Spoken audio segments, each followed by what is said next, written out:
As we begin this auspicious program, we have the CEO of Vikada, Dr. Ashish Chauhan ji, honoring our honorable chief guest. बहुत बहुत धन्यवाद। मैं निवेदन करूंगा doctor Ashish Chauhan जी से एक बार फिर निवेदन रहेगा और साथ में निवेदन करूंगा हमें ज्वाइन करेंगे एयरपोर्ट डायरेक्टर अमित कुमार जी। आप भी मंच पे आ रहे हैं और सीएमडी सर का हम स्वागत कर रहे हैं। सीएमडी एलायंस से अमित कुमार जी का हम स्वागत कर रहे हैं। एयरपोर्ट डायरेक्टर मैं निवेदन करूंगा एसीओ विकाडा श्रीमान संजय सिंह भुरिया साहब से माननीय कैबिनेट मंत्री श्रीमान धैर्यदास जी का इस कार्यक्रम में स्वागत करेंगे, अभिनंदन करेंगे। इस पौधे के साथ और ये पौधा माननीय मुख्यमंत्री जी ने और आपकी सरकार ने जो पौधा विकास का पौधा बोया है लगातार आगे बढ़ रहा है। साथ में हाउस ऑफ हिमालय जो हमारा खजाना है, खजाना है, पहाड़ों का खजाना है, आपको भेंट करते हुए एक बार पुनः निवेदन संजय सिंह भुरिया साहब से माननीय कैबिनेट मंत्री श्रीमान भरत सिंह चौधरी जी का इस कार्यक्रम में स्वागत करेंगे। साथ ही निवेदन करूंगा group captain head of operation Amit Sharma ji आपके चलो पीछे आ जाओ। वही तो कह रहा हूँ, सबका ठीक है, पीछे आ जाओ, सब पीछे ही हो जाओ ना भाई। हाउस ऑफ हिमालयाज हमारे नाम सभी जानते हैं भाई थोड़ा भाई अब थोड़ा सा निवेदन ग्रुप कैप्टन नहीं अब हो गया, पीछे आ जाओ, सारे पीछे आ जाओ, कैमरे के सामने माननीय विधायक माइक वालों को पीछे आ जाओ यार, माइक वालों को काम नहीं आगे। आप सभी अतिथियों का गरिमा के साथ स्वागत, अभिनंदन।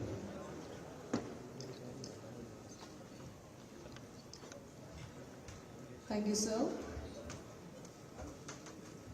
स्वागत संपन्न हो चुका है। आप सभी का बहुत बहुत स्वागत। और मैं देख रहा हूं कि आप लोग खड़े हैं तो आप लोग अपना अपना स्थान ले लें। एक शुरुआत हो रही है देहरादून से पिथौरागढ़ हवाई सेवा की। बस कुछ ही क्षण में ये सेवा प्रारंभ होगी। I now invite the respected CMD, Mr. Amit Kumar ji, to please deliver the welcome address, formally greeting our distinguished guest and setting the tone for the program here. So please.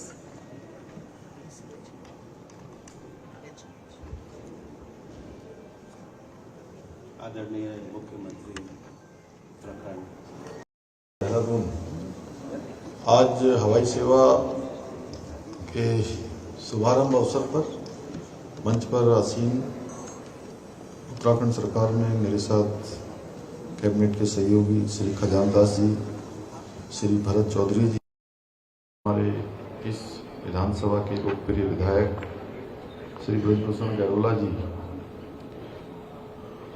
और CMD Allianz से श्री अमित कुमार जी, श्रीमती चंद्रा पंत जी, हेमराज जी, राजेंद्र रावत जी, आशीष चौहान जी, airport director Shri Negi ji, commandant सोम जी और सभी यहाँ पर आए हुए सभी अतिथिगण और सभी मीडिया के सभी मित्र और आज इस उड़ान से जाने वाले सभी यात्रीगण, उपस्थित भाइयों एवं बहनों, मैं सबसे पहले तो आज इस सेवा के प्रारंभ होने पर आप सभी को मैं बहुत बधाई देता हूँ।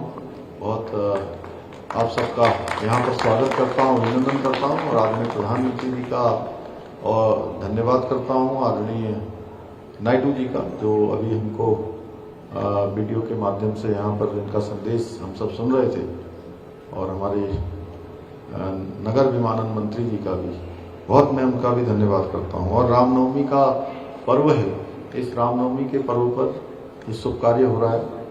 ये भगवान राम से, माँ दुर्गा से मैं प्रार्थना करूँगा कि ये सेवा प्रारंभ हुई है, ये सेवा अनवरत रूप से चलती रहे। अभी मैं जैसा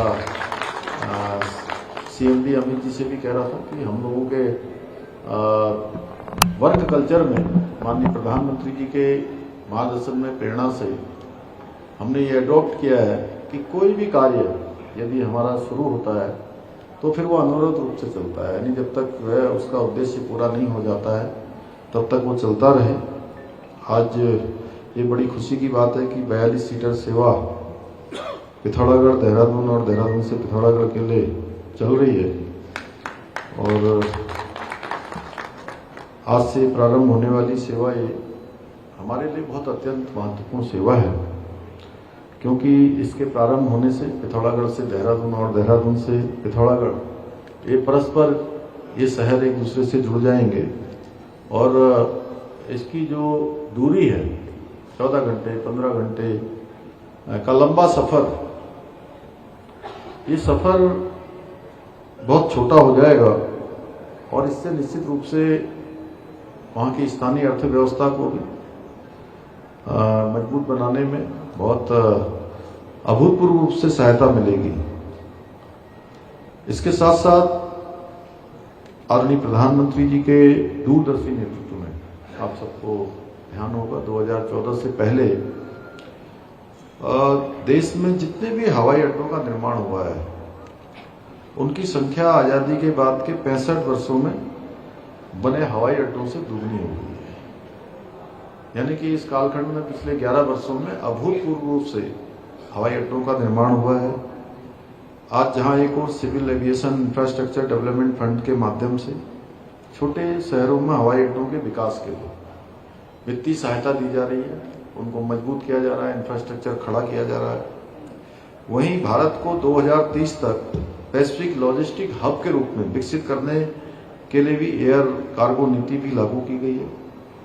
अभी प्रधानमंत्री जी ने 2 दिन पहले ही एक कैबिनेट बैठक में उड़ान योजना को विस्तार देते हुए उड़ान 2.0 दूसरी को भी मंजूरी प्रदान की है। और ये कोई सामान्य डिसीजन नहीं है, ये बहुत ऐतिहासिक डिसीजन है कि उड़ान योजना अब अनवरत रूप से अपने दूसरे चरण में भी देशवासियों के लिए काम करेगी। और इस जो दूसरे चरण की उड़ान योजना है इसके लिए आगामी 10 वर्षों में 29,000 करोड़ रुपए के बजट से 29,000 करोड़ रुपए के बजट से 100 से नए हवाई अड्डों का निर्माण होगा। 200 नए हेलीपैड के विकास का लक्ष्य निर्धारित किया गया है और इस योजना का विस्तार विशेष रूप से टियर 2 और टियर 3 शहरों में क्षेत्रीय कनेक्टिविटी को मजबूत बनाने के उद्देश्य से दूरस्थ और पहाड़ी क्षेत्रों में सस्ती एवं सुगम हवाई सेवा सुनिश्चित होगी। मुझे पूरा विश्वास है कि ये पहल न केवल विमानन क्षेत्र को एक नई ऊंचाइयां प्रदान करेगी, बल्कि हमारे जैसे जो पर्वतीय राज्य उत्तराखंड जैसे उन सभी राज्यों के समग्र विकास में भी एक मील का पत्थर साबित होगी। भाइयों बहनों, उत्तराखंड जैसे पर्वतीय राज्य के लिए हवाई सेवाएं मात्र एक परिवहन का साधन नहीं है, बल्कि एक लाइफ लाइन भी है, जीवन रेखा भी है।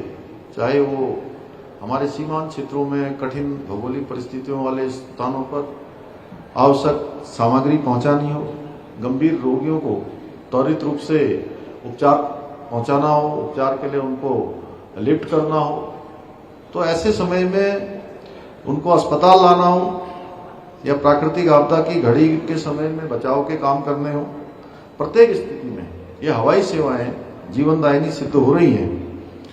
आदरणीय प्रधानमंत्री जी के नेतृत्व और मार्गदर्शन में हमारी सरकार भी उड़ान योजना के अंतर्गत राज्य के विभिन्न हवाई पट्टियों और हेलीपोर्ट्स के विकास की दिशा में ठोस कदम उठा रही है। और हमने ये भी तय किया है कि जहां भी हेलीपोर्ट बन सकते हैं, जहां भी हेलीपैड बन सकते हैं, वहां हमारी सरकार ने उसमें हर स्तर पर स्वीकृति का प्रावधान किया है।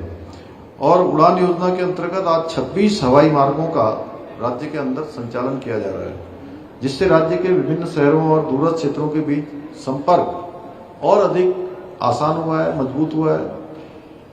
इसके साथ साथ राज्य के दूरस्थ एवं दुर्गम क्षेत्रों की हवाई कनेक्टिविटी को जोड़ने के लिए 2023 में उत्तराखंड एयर कनेक्टिविटी योजना भी हमने प्रारंभ की थी। और आज राज्य में इस योजना के अंतर्गत 6 हवाई मार्गों पर उड़ानों का नियमित रूप से संचालन किया जा रहा है। हमारी डबल इंजन सरकार के कार्यकाल में पिछले 4 वर्षों में प्रदेश में हेलीपैड की संख्या 2 से बढ़कर आज 12 हेलीपोर्ट्स हमारे राज्य के अंदर हो गए हैं।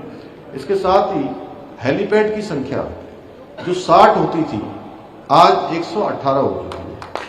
लगातार इसकी संख्या बढ़ रही है। इसी का परिणाम है कि हमें राज्य में एविएशन के विकास के लिए best state for promotion of aviation ecosystem जैसा राष्ट्रीय सम्मान प्राप्त हुआ है। भाइयों बहनों, हम हेलीपैड्स को कृषि, फार्मा और बागवानी लॉजिस्टिक्स से जोड़कर आर्थिक विकास के केंद्र के रूप में भी विकसित कर रहे हैं। इसके अलावा हम इनका उपयोग अपने आपदा प्रतिक्रिया नेटवर्क को मजबूत करने के लिए भी कर रहे हैं, जिसके अंतर्गत हमने आपदा संभावित क्षेत्रों में स्थायी हेलीबेस के निर्माण, आपातकालीन संसाधनों की व्यवस्था करने के साथ ही स्थानीय युवाओं को राहत एवं बचाव कार्यों का प्रशिक्षण भी हम प्रदान कर रहे हैं। भाइयों बहनों, अगर मैं पिथौरागढ़ की बात करूं तो इस हवाई सेवा के प्रारंभ होने के पश्चात आप लोगों को देहरादून तक पहुंचने के लिए कई घंटों का लंबा सफर अब तय नहीं करना पड़ेगा, बल्कि आप लोगों को अब केवल 1 घंटे के भीतर ही पिथौरागढ़ से देहरादून और देहरादून से पिथौरागढ़ आसानी से पहुंचा जा सकेगा। और ये पहल पिथौरागढ़ की समृद्ध संस्कृति, प्राकृतिक सौंदर्य और लोक कलाओं को देश विदेश तक पहुंचाने में महत्वपूर्ण भूमिका निभाएगी, जिससे हमारे स्थानीय अर्थव्यवस्था को नई मजबूती मिलेगी, रोजगार के अनेकों अवसर सर्जित होंगे, नौजवानों को, युवाओं को, हमारी जो मातृशक्ति है उन सभी को ये रोजगार के नए नए अवसर इससे मिलने वाले हैं।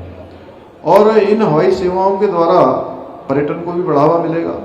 इसके साथ साथ जहां व्यवसाय बढ़ेगा, होम स्टे भी जो है इसके कारण से और अधिक मात्रा में उनको भी और अच्छा रोजगार मिलेगा। साथ ही आपात स्थिति में बचाव एवं राहत कार्यों के काम करने में भी, प्रभावी क्रियान्वयन में भी इससे सहायता मिलने वाली है। भाइयों बहनों, ये काम